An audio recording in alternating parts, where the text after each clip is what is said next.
In 2017, two millennials named Ed Craven and Bijan Tirani created Stake, an online casino that operates using cryptocurrency. They didn't know it at the time, but their new startup would eventually become the largest offshore crypto casino in the world with an estimated valuation of $23.5 billion, making them two of the youngest self-made billionaires on the planet. From their first time meeting playing video games online, to the controversial legal loopholes they grew their business from, to their genius and shady marketing strategies and more, the story of this duo and their company is nothing short of fascinating. But how did they even get the idea to start a crypto casino to begin with? Well, it all started back in 2010 when they were just 15 and 17 years old playing RuneScape, but not just for the fun of it. They met on this game and quickly grew their friendship over their love of staking on it. Now, I don't know too much about RuneScape. I was too busy drooling over finding diamonds in Minecraft. But what's important for you to know is that staking in RuneScape is essentially when players bet on 1v1 fights in game. Ed and Bijan created their own sports book of sorts for these fights, taking real life money from people who wanted some action on these 1v1s. And it was actually profitable, but not for very long. They eventually were both banned from RuneScape because of their scheme, which left them without their favorite video game and their favorite hobby. However, even though they got hit with the chopping block, they still became great friends through all of this, and their love for gambling on video games eventually led to the creation of their first business together. In February of 2013, Ed and Bijan, at just 18 and 20 years old, launched an online casino called Prime Dice, and it was very profitable. Surprisingly, the casino itself wasn't actually a casino, but rather just one game. The concept was simple. Players deposit cryptocurrency into their account and try to guess where a randomly generated number lands between 1 and 100. And based on how risky their bet is, the multiplier for their bet amount will increase or decrease accordingly. Is this bottom of the barrel degeneracy?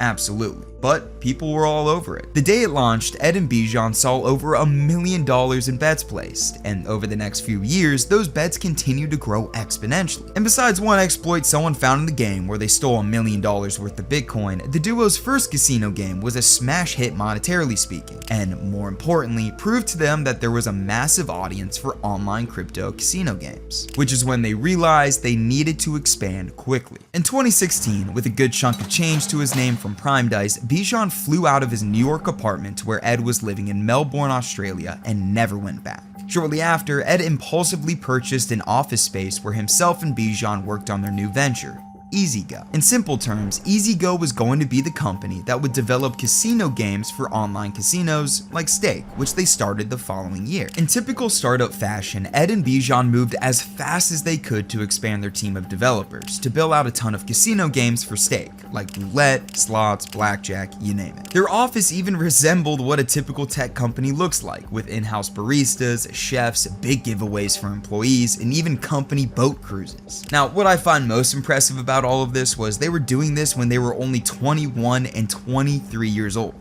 Shit, when I was that age, I was a bum in college, skipping class, and looking forward to my next bender. But anyway, these two young guys were getting really serious about launching a full-fledged crypto casino. They had the employees, a shit ton of money from Prime Dice, and the ambition to get Stake off the ground and roll. But there was just one massive problem in their plan. It was illegal to run an online casino in Australia. Since the inception of online gambling in the late 90s, they've always been against it, meaning casinos like Stake couldn't exist in the continent. So you're probably thinking, how in the hell were Ed and Bijan able to start not one, but two companies that solely focused on online gambling in a place where it had been banned for decades? Well, the answer lies in one remote island I guarantee you've never heard of. This is Curacao, a Dutch Caribbean island rich with marine life, beaches, pastel-colored architecture, and most importantly, extremely liberal gambling laws. Since the inception of online gambling, Curacao was the go-to spot for online gambling startups because they gave out gambling license like candy. Plus, they had overseas countries and territory status, 0% taxation on foreign-sourced income, 0% value-added tax, no sales tax or import duties, and no restrictions on the withdrawals of dividends. These amazing benefits led to literally thousands of gambling operators obtaining gambling license from the island country, including our two boys from Australia. They set up a company incorporated in Curacao called Medium Rare NV and listed their company's address as a real place on the island, albeit an old shack, and snagged a license for themselves. Okay, so they have a gambling license based on some random island now. How does that help them not get bent over by the Australian government? Well, according to the Interactive Gambling Act, an Australian law that regulates online gambling companies were only legal if the gambling providers offered services to people in Australia. There was nothing in the law that said it was illegal to operate a foreign licensed casino from Australia. Case in point, the duo was allowed to run Stake and EasyGo from Australia as long as they didn't serve people in Australia or advertise there. And because Stake's online casino license was registered in Curacao, they were able to avoid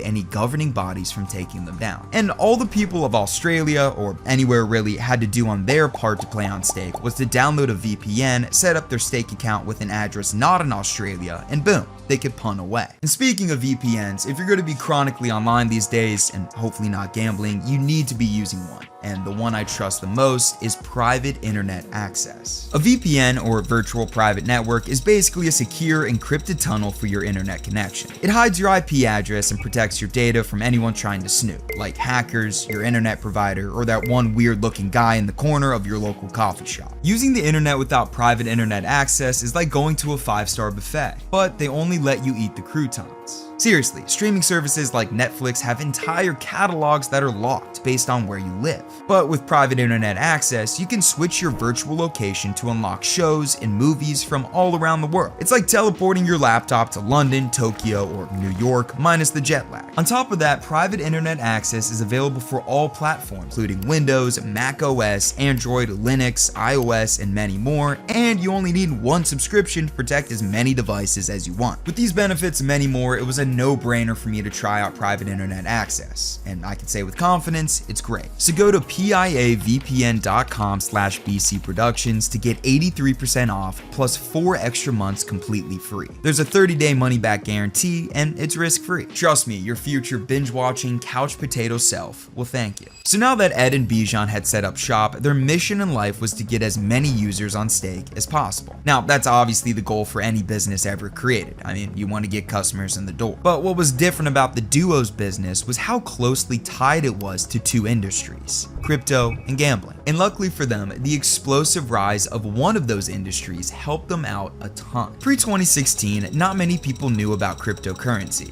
and if they did know about it, they were most likely selling drugs on the dark web. This is evident by the price of Bitcoin through the years. From its inception in 2009 to the end of 2016, Bitcoin had gone from worth nothing to around $1,000. Now I know all the finance bros are going to be up my ass here because in reality, the percentage growth on that is absolutely insane. But what's most important here is the rise of crypto becoming a household name. In 2017, when the price of Bitcoin exploded to over $17,000, everyone was talking about it. This mainstream chatter slowly shook off the reputation of Bitcoin being this shady currency and established itself as an actual legit thing that had value behind it. And because of that notion, people across the world started to adopt crypto and create wallets to buy it, which for Ed and Bijan was huge.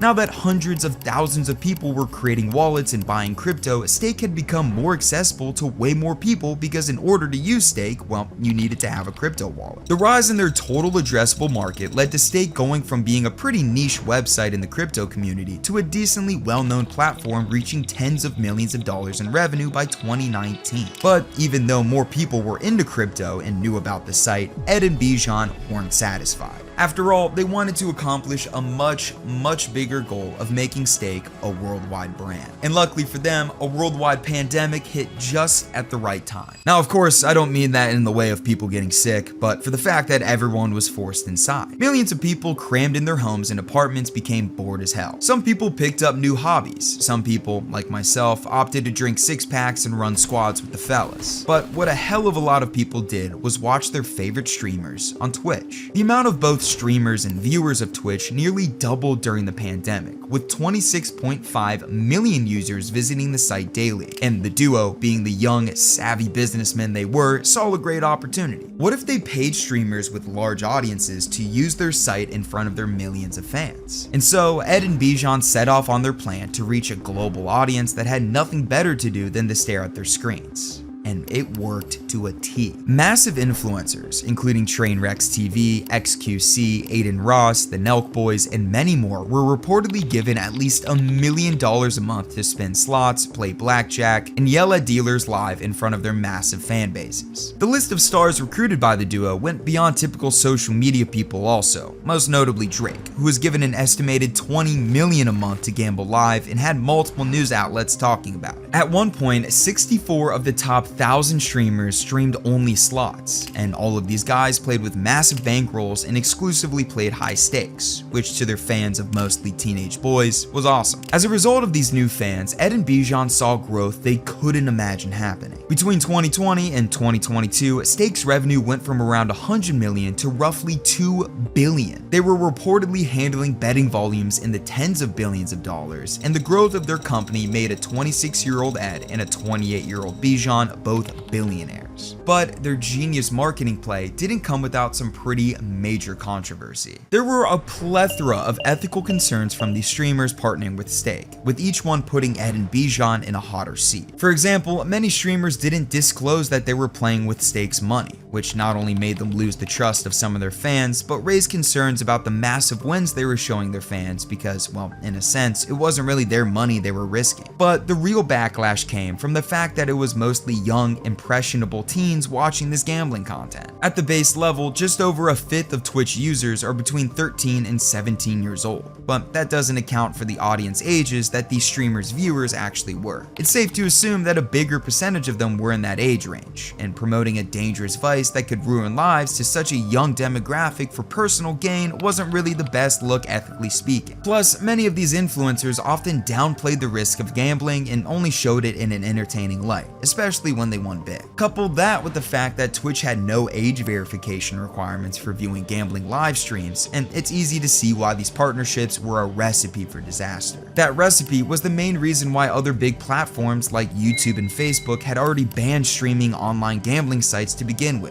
So inevitably, Twitch was pressured from all angles to follow suit, and that pressure eventually made them buckle. In September 2022, Twitch announced that it was banning streamers from streaming stake in similar crypto casinos, citing concerns about it being predatory behavior. This was a massive roadblock for Ed and Bijan's plan. They had just lost access to a huge part of their marketing strategy, a strategy that had proven to increase their business more than 20-fold. And even though they tried to combat the Twitch ban by launching their own streaming service Kick, they still needed to find a surefire way to stay relevant in front of millions of people. And the way they did that was a little more simple than you might think. Even though their main source of marketing essentially vanished into thin air, Ed and Bijan still had a massive war chest to use to their advantage, and the way they used it was through paid partnerships. They sponsored essentially anything that had a pulse and was willing to rep them, including a laundry list of soccer organizations, the UFC, Major League, and USA Cricket, among other organizations. These partnerships extended beyond teams and sports leagues into athletes as well, evident by their collabs with UFC fighters like Max Holloway, Alex Pereira, Israel Adesanya, F1 driver Pietro Fittipaldi, Argentinian soccer legend Sergio Aguero, and even porn actress Bonnie Blue. But their biggest and most hilarious partnerships were through social media. If you've been on any social network recently, I'm sure you've seen posts with this stake watermark on it. This idea came from the minds of Ed and Bijan, who decided to pay content aggregators, who are basically accounts who repost viral images and videos, to slap their logo on these posts. It wasn't just a handful of these accounts either. There were literally so many of these watermarked videos and images being posted that it became a meme in itself, which honestly was best case scenario for the duo. And despite once again their marketing play receiving backlash, mainly for violating some social platforms' rules on gambling advertisements, Ed and Bijan had hit a record amount of revenue thanks to their sponsorships. $4.7